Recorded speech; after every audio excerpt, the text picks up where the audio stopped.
Okay, I feel like if you've been listening to this podcast for long enough, of which it doesn't even have to be that long, but if you've been listening to this podcast long enough, you probably know that one of the things that I like dealing with, or should I say that I usually like discussing on this podcast, is dilemmas.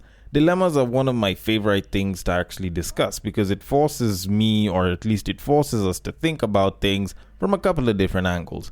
But the other thing that I also like, which probably I don't mention as much, is direct questions from the opposite sex. Because instead of going through this entire tangent on blah, blah, blah, who did this, who said what, when you get a direct question, it actually does kind of put me, or at least it kind of puts us in this position where we try to figure out the answers to said question or to said questions. Because when you kind of think about it, a direct question can answer a lot of things as opposed to trying to put things into a scenario which can give people different thought points on certain things. But, all in all, I actually do really like direct questions.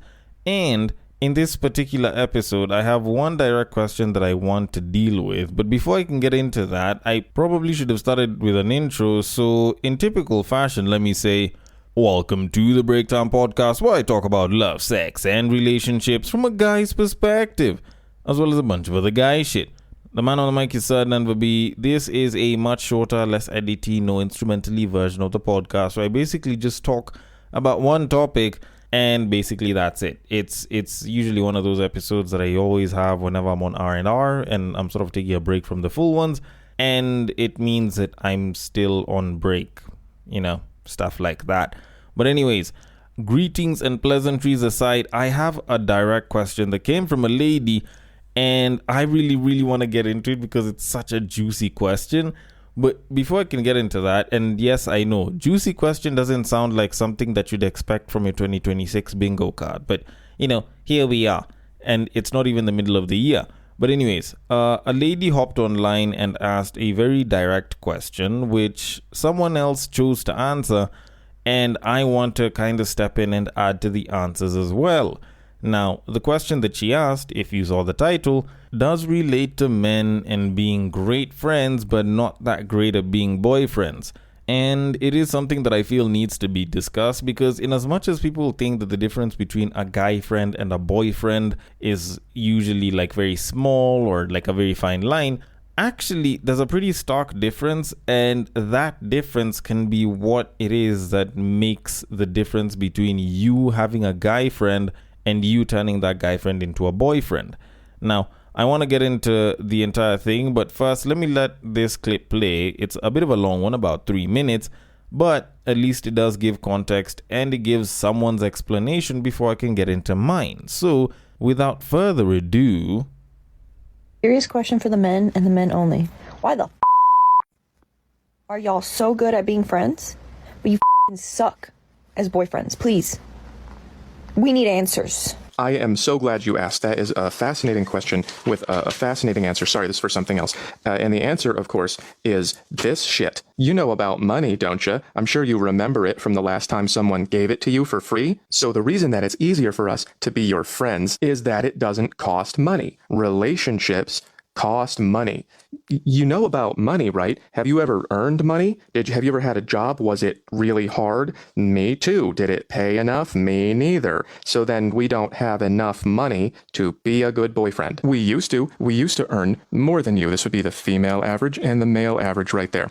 And you were looking for men who made more than you, which was easy when men made more than you. But you didn't like that. You wanted equal pay, and now that you have it, you are still looking for, just like before, men who make more than you. So when we made more than you, we could give you some of it, and that was the act of being a good boyfriend. Now that we make the same, we still have to give you some, which most of us cannot afford anymore, because the average guy no longer has what the average girl is looking for. This large number of women here, this tall line, is pursuing this small number of men here, this short line. Whereas before, the average woman who was looking for more than she had a much higher percentage of men to pick from. So all of these dynamics, all of this stuff about how money has changed the dating market, those things do not matter if we are friends, because this is not what friends are. If I had a friend and it cost me money to be her friend, I would stop being her friend. I have dated a lot of women. I have also had a lot of female friends. Do you know what the difference is? Number one, we don't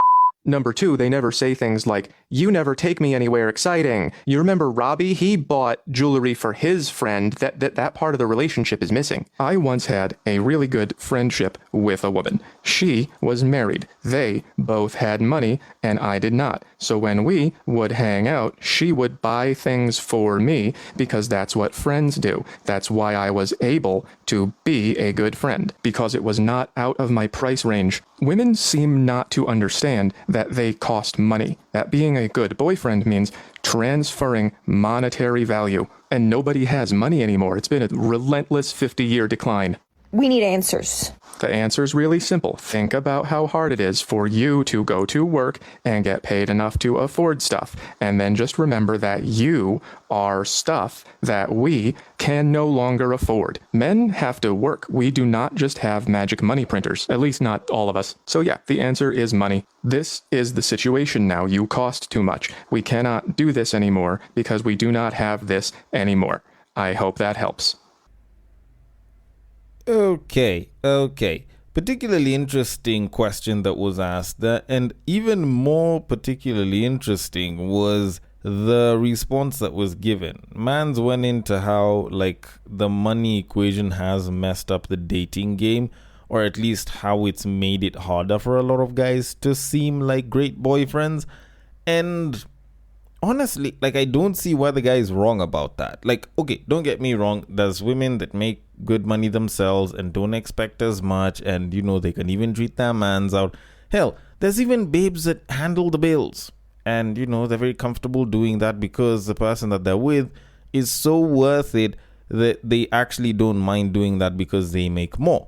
You know, stuff like that. There's dynamics like that that are contrary to popular opinion on how relationships are supposed to be.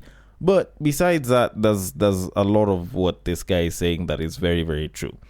But that said, it doesn't necessarily mean that that's the entire explanation to it, because the money part actually does make a shit ton of sense. Because, you know, if you are looking at it from the point of, you know, what messed up the dating market more than what people would describe as like social media and too many options, I'd probably say like money and how like pay gaps and women making more might have actually messed up the dating market to a certain degree. Not that I want them to make less, but, you know, it could have actually changed the dating market and not necessarily for the better. But honestly, I feel like that is one component out of a bunch of different reasons that I would probably put. And when I look at it, yes, there's the money part, but there's way more to it than just money. Because the money represents something that, or at least the money represents two things, which I feel separate the idea of being a boyfriend and being a good guy friend in a way, actually three things, because I have three reasons why, in a way that shows the stark difference and why a lot of guys may not want to become boyfriends, because it might actually be harder for them to perform as opposed to being great friends. Now, each and every one of these reasons that I'm going to give is actually a versus. It's not like one statement. It's just one thing versus the other, so that at least it can give a pretty good breakdown.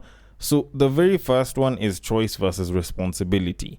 When you look at being a guy friend, like the choice of how you get to interact with the person and the fact that you need to interact with the person, like a lot of that comes down to choice. So you can choose to meet up with them, you can choose to talk to them, you can choose to listen to whatever it is they want to tell you.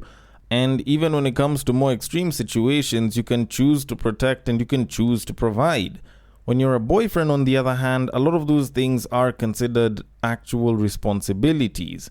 Like, it is your responsibility to protect her, it is your responsibility to listen to her, it is your responsibility to ensure that she is happy, at least to some degree.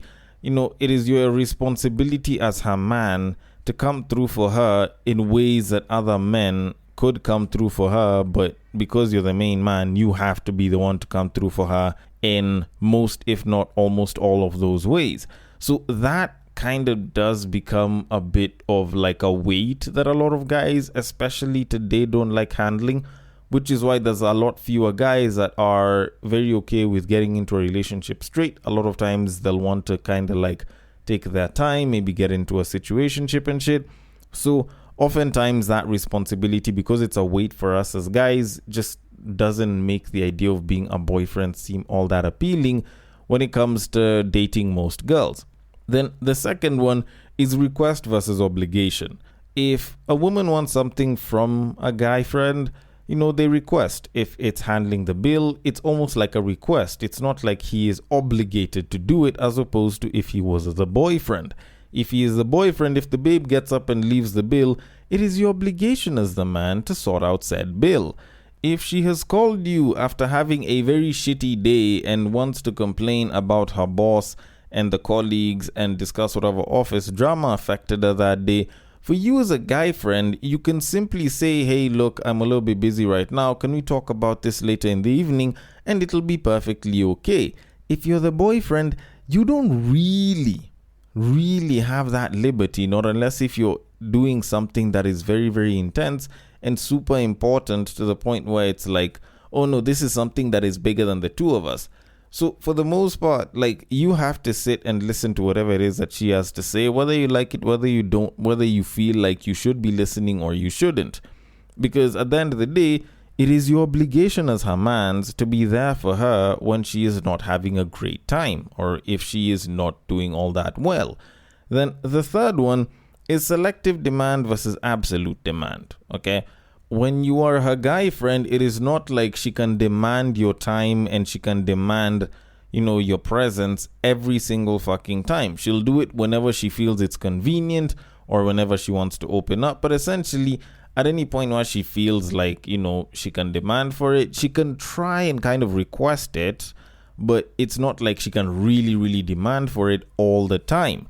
Boyfriend, on the other hand, that demand is basically absolute. If she wants you to be there for her, you kind of have to be there for her as her boyfriend. If you want to, do something, but she's like, no, but I wanted you here with me, you kind of have to be there. If not, you have to have a particularly good reason, and even in some cases, you should be able to make up for it. Like, your demands as a boyfriend aren't by choice, or you can pick and choose which ones you want to cater to. You're expected to cater to as many of them as possible, if not all of them. And as such, that kind of does explain why it is that just being a guy friend is so much easier than being a boyfriend, because when you're being a boyfriend, that's all of this weight that you have to carry. But when you're a guy friend, you can move around freely. Like, there's a certain likeness to it that I don't think many women actually recognize the difference in. But all in all, if I was to basically take everything that I've said and wrap it into like one reason that would probably serve as what you could classify as the most complete reason for why it is guys make for better friends and boyfriends, it's the fact that we're a friend when we're needed, but we're a boyfriend all the time. Like, let me put it like that. Like, we're a friend when she needs us to be a friend, but when she has a boyfriend, you're a boyfriend all the fucking time. Whether it's 3 a.m. or 3 p.m., whether it's 9 a.m. or 9 p.m., whether she's hurt or whether she's happy. But you can be a friend when she's hurt, you can be a friend when she's happy, you can be a friend when she wants to go on drinks, and you can be a friend in case she wants to do a bunch of other shit. Like, at the end of the day, it's just easier being a guy friend than being a boyfriend. But all in all, to kind of conclude all of this, because I've basically been running around answering this one question with this entire explanation, let me just say this. The biggest problem facing a lot of guys whenever it comes to the idea of being boyfriends, in my opinion at least, comes down to the fact that whenever you look at the idea of being a good or a great boyfriend, Most women judge how good a boyfriend is based off of how uncomfortable they can make the guy and how far they can basically take the guy, or he can take himself without actually snapping. If they did the same thing with friends and they saw the results of that, maybe, just maybe, they would try to treat their boyfriends a little bit more like friends and a lot less like the how far can you go for me just so that you can prove that you love me types. Otherwise, like, for the most part, I think guys can be great friends and great boyfriends as well. It's just, y'all ask for so much nowadays that it kind of becomes hard to be one as opposed to the other, for fairly obvious reasons. But then again, I could be wrong about this, I could be right. Either way, I want your thoughts on it. The DMs are open on IG. It is at the Breaktime_podcast. On Facebook, it is at the Breaktime Podcast. On X, it is at Bagaka the D. And on Bluesky, it is at the breaktimepod.bsky.social.